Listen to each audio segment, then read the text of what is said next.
So this is what we made yesterday. This is the base of the slab mug.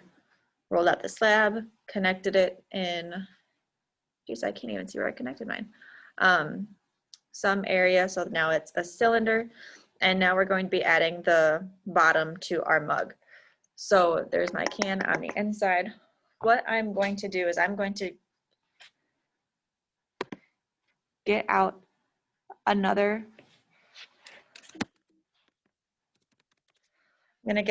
piece of clay. This one does not need to be as big as the last one.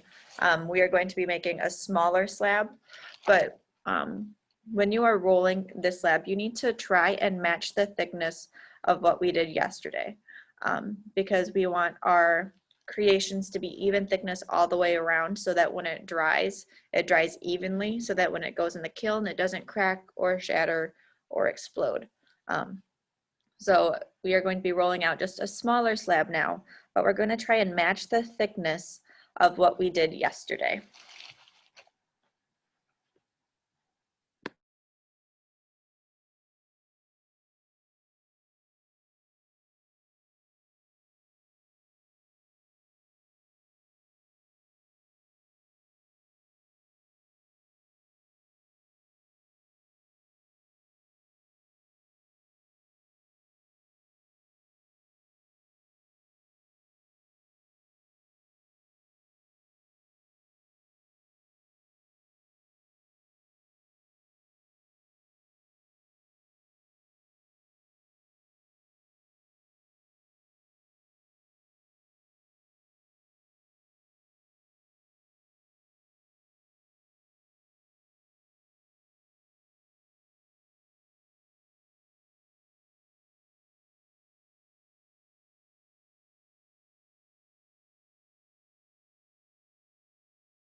So your goal with this is to have a slab that's about the even thickness with your mug. So I can see that those are about the same size, and it just needs to be big enough so that when we set our mug on top, we have extra clay all the way around.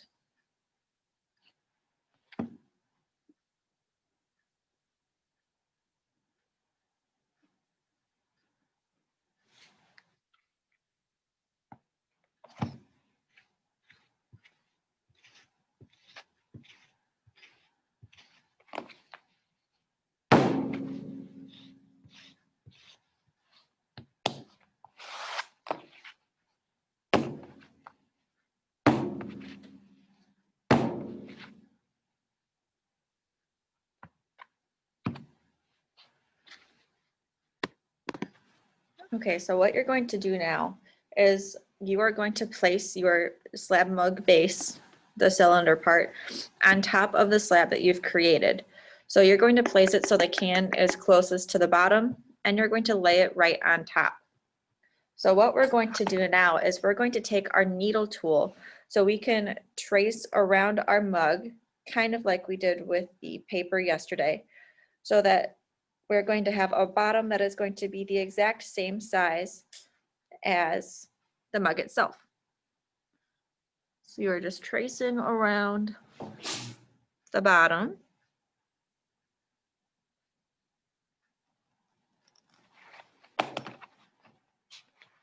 We can take off the excess.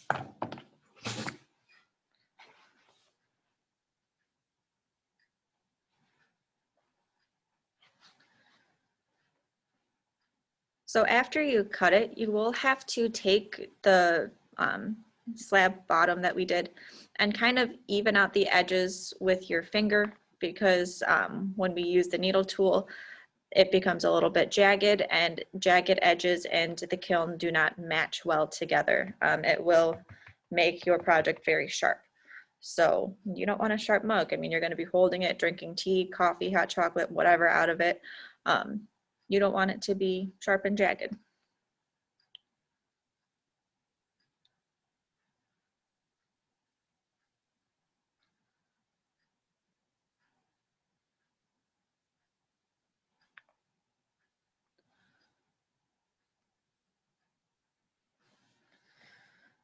So after you've done this step, you are just going to slip and score. So I'm going to flip my slab mug over so I can see the bottom rim, and I'm going to score both sides. So I'm going to score my mug itself, and then I'm going to score the slab base right around the edge,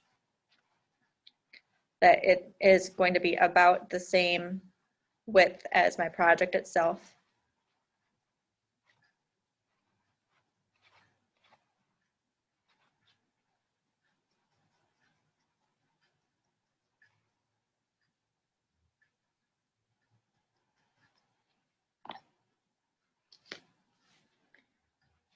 And then I'm going to slip and I'm going to connect them.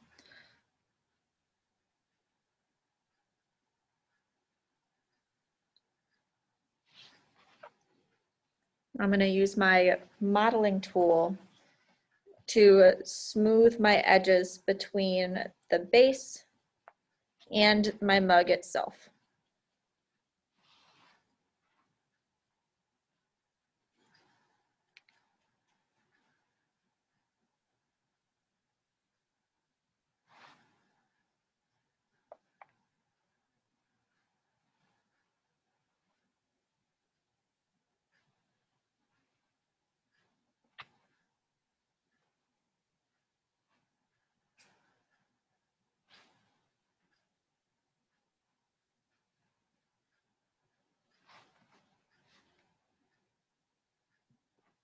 So now mine is connected.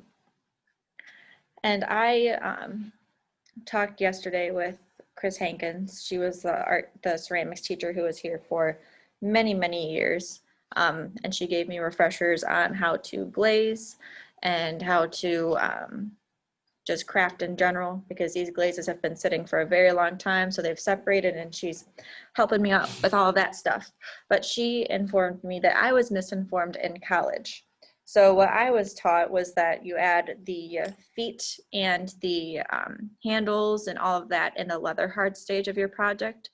That is not true. So we actually add them in the workable stage when we are hand building. It's when you are wheel throwing, it's when you add it in the leather hard stage, because that's more fragile. But you do add handles and feet to a project when it is in the workable stage. So I will be going over adding a handle, not today, but sometime soon. But if you would want a foot on your project, if you want a rim on the bottom, because some mugs do have that, some mugs don't. That is not a requirement, but if you want to add that, you can add that in this workable stage that we have right now. We also talked through glazing. So in some of your projects, some of you want to do this graffito method with your glaze, and that needs to be done when it's leather hard, not in bone dry stage. And I have requested that you transport your projects in the leather hard stage, but I've gotten a few comments saying, oh, mine's already in the bone dry stage. If your project moves into the bone dry stage, you will not be able to do this graffito method of glazing, of underglazing. And underglazing is when we apply glaze to the project before it goes into the kiln for the first time. So we are going to be doing that once we come back in person with this project. We are going to be underglazing this project, which means applying glaze to it before it goes into a kiln. The other projects we are going to deal with after it goes into the kiln for the first time and it gets bisque fired. But it's a little update on that. So now we're at the point where we have a base on our project, we have a good cylinder form right here, we have a good vessel. So we are going to be adding the handle probably next Tuesday or Wednesday. But for the rest of class, I want you to start, well, you should already have your plan completed for this project. So you were inspired by an artist and you have created a plan for this mug project. You are going to start applying that. So one of the requirements is you need to have an additive and a subtractive element to your mug. I did take away the height requirement because we are not here in person and you don't have access to all the tools that you might need to be successful at that. So I am taking away that requirement, but you still need to have an additive and a subtractive element. So you are going to be working on that now. I will be looking in your drive to see the plan, and I will also be looking at the art history PowerPoints to make sure that you have those done and completed. If you have any questions, mute your mic or type it in the comments and I'll get back to you.